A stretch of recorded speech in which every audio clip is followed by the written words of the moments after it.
G'day and welcome to Bikes and Bits Oz. Today we're going to be doing some electrical work. We're going to install this fuse block into my Ninja 1000 SX. Taking it out of the box, that's what it looks like. It's got this cover on it to protect it. This particular one's a 6-way, in terms of 6 circuits can come off it. Usually how these work, if you haven't seen one, so the positive, so you'll come off the battery usually, although in my case it's going to be slightly different, which I'll touch on in a minute. We'll come into positive and then you'll have the fuses in here, and then the positive side will go off to the independent circuit, whatever it happens to be powering, lights or whatever you happen to be doing. This one also has a what they call a negative block. So straight off the battery into the negative, and then you can run the negative side to various circuits from here. Whilst you can run negative straight to the ground, so on the body of the bike, much like you can the chassis of a car. In this case, I'm going to be running it directly from this. Part of the reason, firstly, to keep the wires, it's going to be a lot cleaner, especially on the positive side. So rather than having heaps of wires go to the battery stacked up, you've seen on some bikes it's a bit of a wiring mess. This is going to clean it all up. That's why I've got it. I'm adding a few new things onto the bike. So along with this, I'm also going to need a couple of fuses, which I've got. A couple of fuses which are going to go in there. I'm going to need a, speaking of fuses, I'll need actually a main fuse.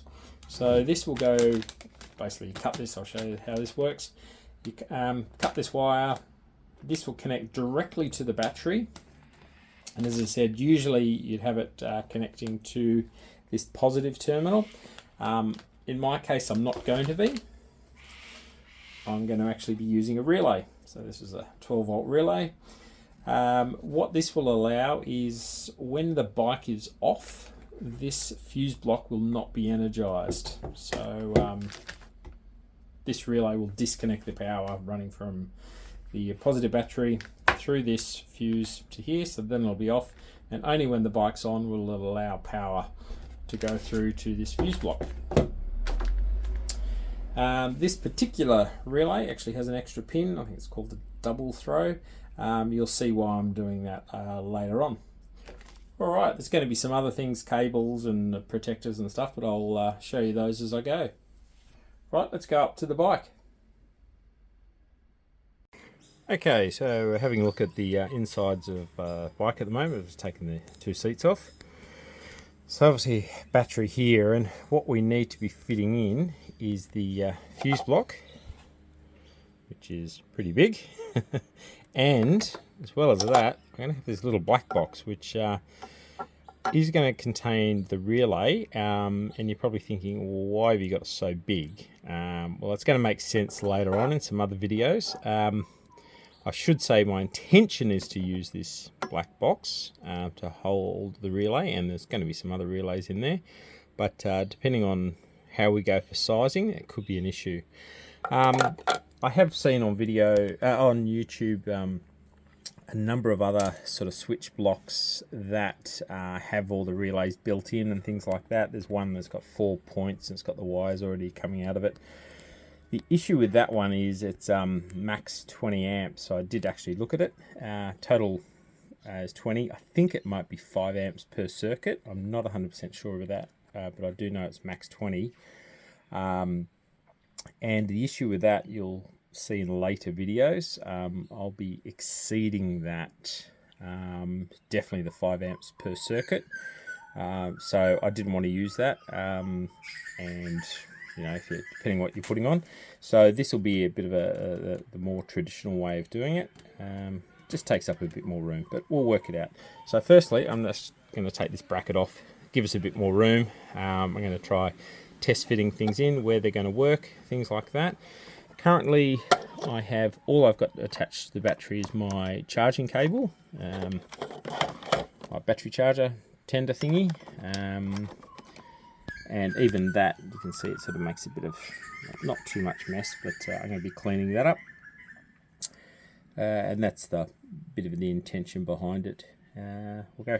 So let's start with that. Just on one point, whenever I take bolts out, I always like to have a container here so I can put them in. That way I don't lose them. Sometimes if I'm putting them from different spots, I put them in different slots. So just a little trick. Right, so it's pretty tight in there, I will say. I had to actually replace the little black box I had for a slightly smaller one I've got. That'll still work. I've obviously previously used this one, but I'll fix that all up. Here's that box under there. That's all tight. Yeah, it was pretty tight. I had to. There was a little rubber thing here that I've cut off, which I had no idea what that was doing. It might have been for some other sort of accessory, maybe in a different type of bike where they use the same sort of parts, but was doing nothing. So down here I just had to grind that back a little bit. That was just a metal tab, once again, something else that wasn't attached, so that's as it is. So I'm going to start wiring this up now.